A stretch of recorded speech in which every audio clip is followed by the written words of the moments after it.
Masih soal kenaikan harga BBM, Tribuners tak bertemu Murad Ismail, demonstran tolak kenaikan harga BBM berlanjut ke gedung DPRD Maluku.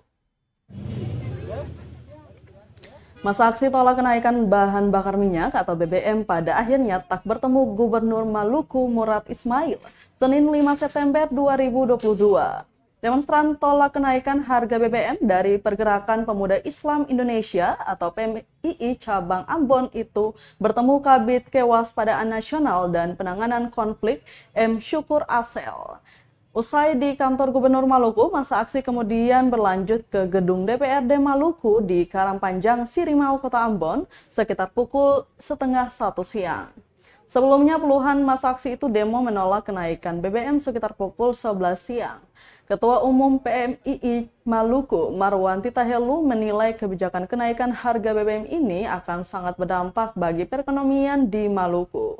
Lanjutnya, bila tak ada penurunan harga BBM, setidaknya pemerintah daerah juga dapat memberikan solusi.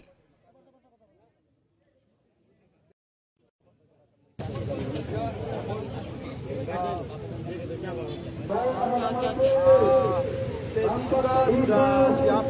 Hari ini terakannya sama-sama dengan pengurus pusat organisasi TNI yang ada di Indonesia dengan tegas tetap akan menolak.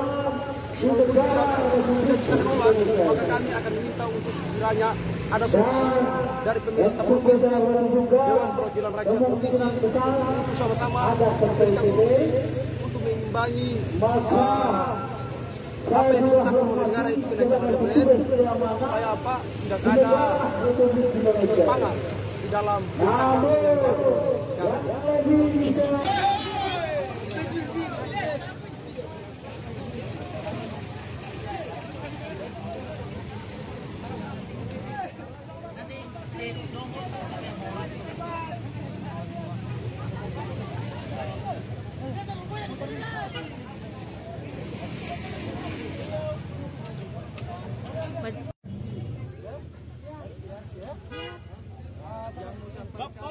Terima kasih sudah nonton.